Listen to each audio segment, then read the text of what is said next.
नमस्कार साथीहरू, तपाईँहरूको समक्ष म फेरि आज करेन्ट अफेयर्सको समसामयिक जिके लिएर प्रस्तुत भइसकेको छु। हाम्रो युट्युब च्यानल इ नेपाल क्विजमा सधैँकै जस्तै पब्लिक डिमान्ड इ नेपाल क्विज भन्ने युट्युब च्यानलमा सधैँ 8 बजेदेखि सुरु हुन्छ है। तपाईँहरू पनि सधैँ बेलुका 8 बजेदेखि यो पब्लिक डिमान्ड भन्ने जिके क्विज चाहिँ सधैँ अब तपाईँहरू समक्ष आउनेछ आजदेखि नै है 8 बजेदेखि। ल त्यसो भए आजको चाहिँ जिके क्विज सुरु गरौँ।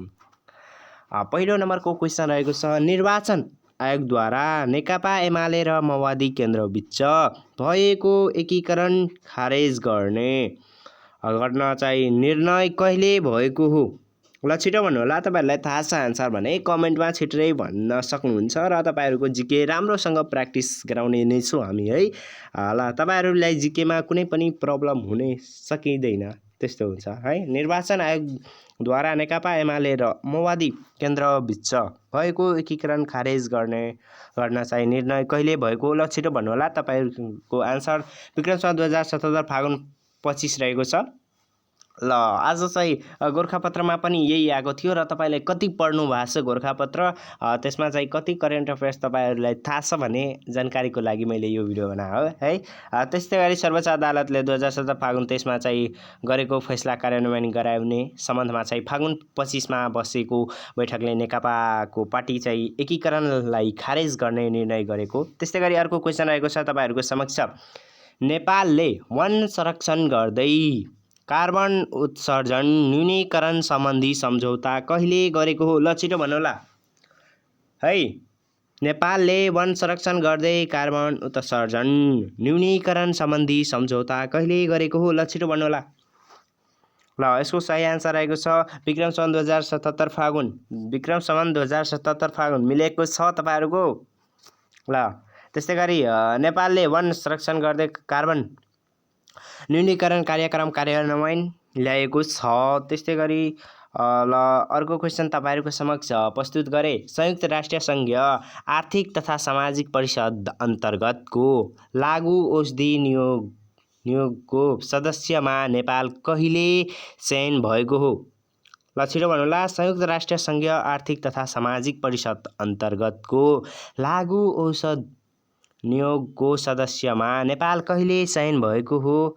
सन् 2019 मे 7 नेपालको पहिलो पटक निर्वाचित भएको यो समितिमा चाहिँ नेपाल सन् 2020 देखि 2023सम्मको अवधिका लागि निर्वाचित भएको हो। त्यस्तै गरी अर्को क्वेसन रहेको छ, अन्तर्राष्ट्रिय वन दिवस कहिले मनाइन्छ?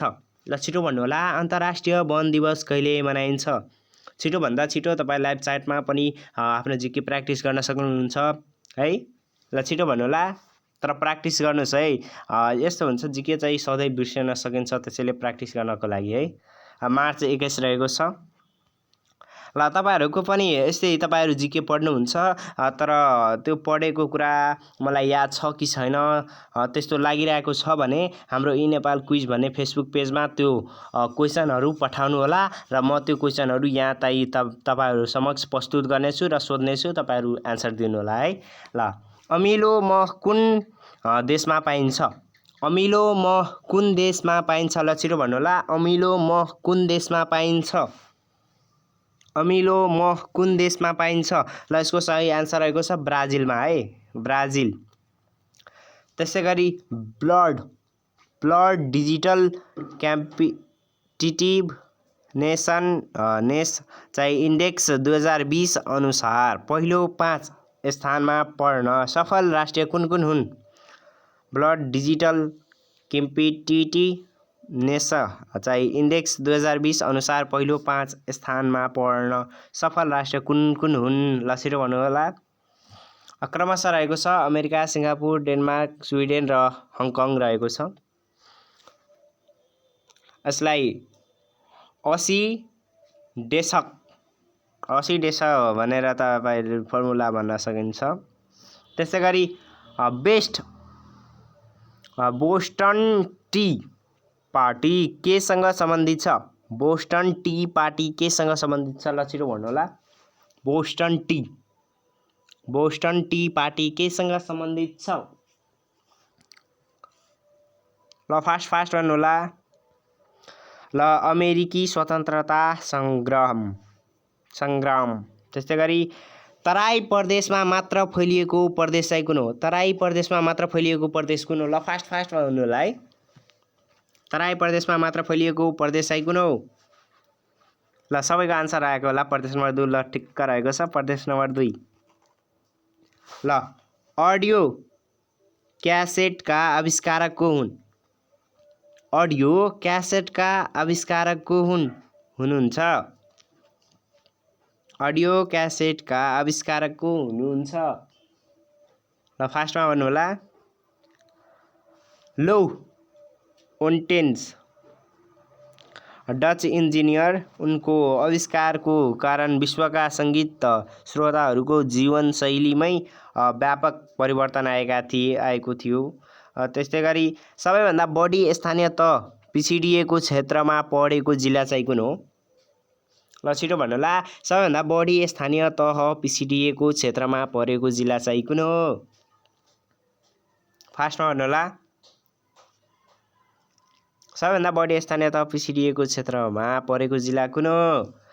बाछाङ रहेको छ। पिछडिएको क्षेत्रमा पर्ने नगरपालिकाको सङ्ख्या भन्दाखेरि 8 र गाउँपालिकाको सङ्ख्या 49 रहेको छ। सरकारले 2074 अश्विन 25 मा चाहिँ विभिन्न 57 स्थानीय तहको पिछडिएको क्षेत्रमा समावेश गरेको। त्यस्तै गरी इतिहासका पिता भनी कसलाई चिनिन्छ? इतिहासका पिता भनी कसलाई चिनिन्छ? छिटो भन्नु होला। छिटो फास्टमा। तर तपाईहरु सोच्नुहोस् आन्सर मिलिरहेको छ कि छैन। मिलिरहेको छ भने अगाडि बढौँ है। हेरोडोटस प्रचलिन ग्रीक दार्शनिक।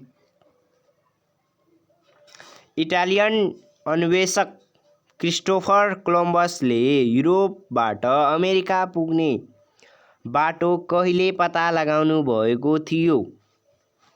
इटालियन अन्वेषक क्रिस्टोफर कोलम्बसले युरोपबाट अमेरिका पुग्ने चाहिँ बाटो कहिले पत्ता लगाउनु भएको थियो? ल छिटो भन्नु होला।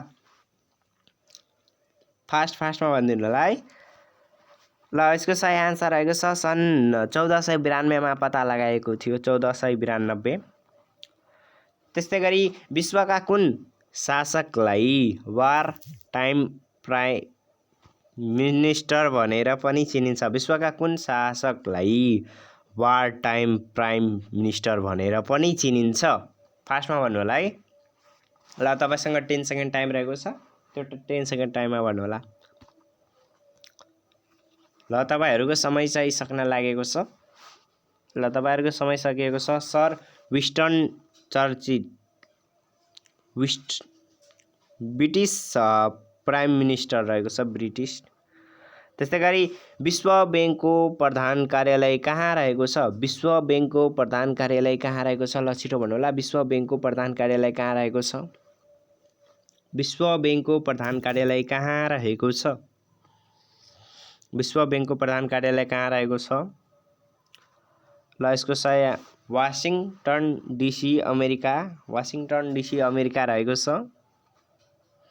त्यस्तै गरी गोरखापत्रको प्रकाशन सुरुवात कहिलेदेखि भएको हो? गोरखापत्रको प्रकाशन सुरुवात कहिलेदेखि भएको हो? गोरखापत्रको प्रकाशन सुरुवात कहिलेदेखि भएको हो? विक्रम सम्वत 1958 वैशाख 24 गतेदेखि प्रकाशन सुरुवात चाहिँ भएको हो। तत्कालीन राणा प्रधानमन्त्री देवशमशेरका पालादेखि यसको प्रकाशन सुरु भएको हो। विक्रम सम्वत 1984 वैशाख 13 मा गोरखापत्रमा पहिलो पल्ट तस्बिर छापिएको। त्यस्तै गरी यसमा धेरै इन्फर्मेसनहरु रहेको छ। विक्रम सम्वत 2003 पौष 8 देखि हप्तामा 3 पटक प्रकाशित हुन थालेको। त्यस्तै गरी विक्रम सम्वत 2017 फागुन 7 देखि दैनिक रूपमा प्रकाशित हुन थालेको। विक्रम सम्वत 2019 असारबाट शनिबार परिशिष्टांक प्रकाशन सुरु। विक्रम सम्वत 2059 असार 1 देखि गोरखापत्र रंगीन छापिन थालेको। त्यस्तै गरी विक्रम सम्वत 2064 अश्विन 1 देखि बहुभाषिक रूपमा प्रकाशित हुन थालेको। त्यस्तै गरी कुन हिमाललाई अफ्रिकाको छानो भनेर चिनिन्छ? कुन हिमाललाई अफ्रिकाको छानो भनेर चिनिन्छ? फर्स्टमा भन्नुहोला, कुन हिमाललाई अफ्रिकाको छानो भनेर चिनिन्छ?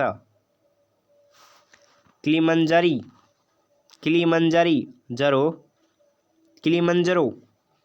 अफ्रिकी महादेशको तन्जानियामा अवस्थित यो हिमाल त्यहाँको आकर्षक पर्यटकीय गन्तव्य पनि हो। त्यस्तै गरी अर्को क्वेसन रहेको छ, प्रथम महिला उद्यमी हरित औद्योगिक ग्राम कहाँ स्थापना गरिने भएको छ? फर्स्टमा भन्नुहोला, तपाईहरु आज गोरखापत्रमा पढ्नु भएको होला है। कतिजना पढ्नु भएको छ आजको गोरखापत्र? छिटो भन्नुहोला है। गोरखापत्र पढ्नु भएको छ कि छैन? ज्ञान सागर वस्तुगत प्रश्नहरू पढ्नु भएको छ कि छैन? सबै कुरा कमेन्टमा भन्नुहोला अथवा लाइभ च्याटमा भन्न सक्नुहुन्छ। यसको सही आन्सर रहेको छ 5 खाल काभ्रे रहेको छ। त्यस्तै गरी लोलुफेरा अभियान केसँग सम्बन्धित रहेको छ? लोलुफेरा अभियान केसँग सम्बन्धित छ? फर्स्टमा भन्नुहोला, लोलुफेरा अभियान केसँग सम्बन्धित छ?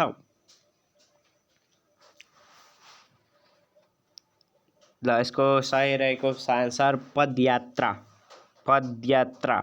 त्यस्तै गरी नेपालमा पहिलो पटक कुसुन्डा भाषाको पढाइ औपचारिक रूपमा कहाँ सुरु गरिएको छ? नेपालमा पहिलो पटक कुसुन्डा भाषाको पढाइ औपचारिक रूपमा कहाँ सुरु भएको छ?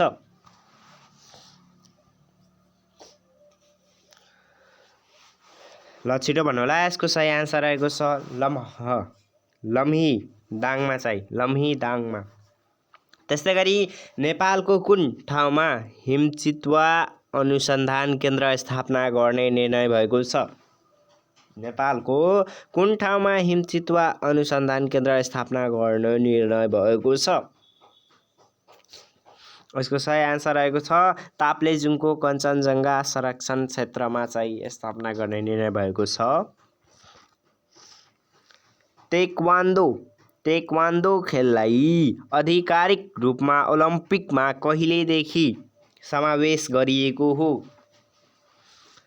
टेक्वान्डो खेललाई आधिकारिक रूपमा ओलम्पिकमा कहिलेदेखि समावेश गरिएको हो? ल फर्स्टमा भन्नुहोला। यसको सही आन्सर रहेको छ सन् 2000 को सिडनी ओलम्पिकदेखि नै समावेश गरिएको छ। त्यस्तै गरी बारुदी सुरुङमुक्त घोषित हुने पहिलो एसियाली राष्ट्र चाहिँ कुन हो?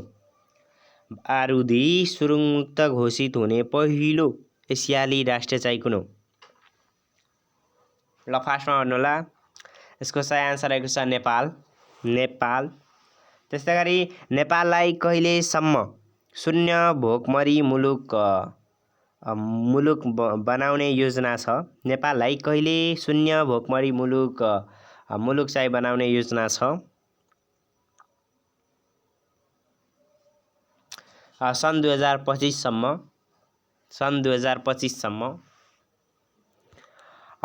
पछिल्लो वन स्रोत सर्वेक्षण अनुसार तराईमा प्रति वर्ष कति वन विनाश भएको छ? पछिल्लो वन स्रोत सर्वेक्षण अनुसार तराईमा प्रति वर्ष कति वन विनाश भएको छ?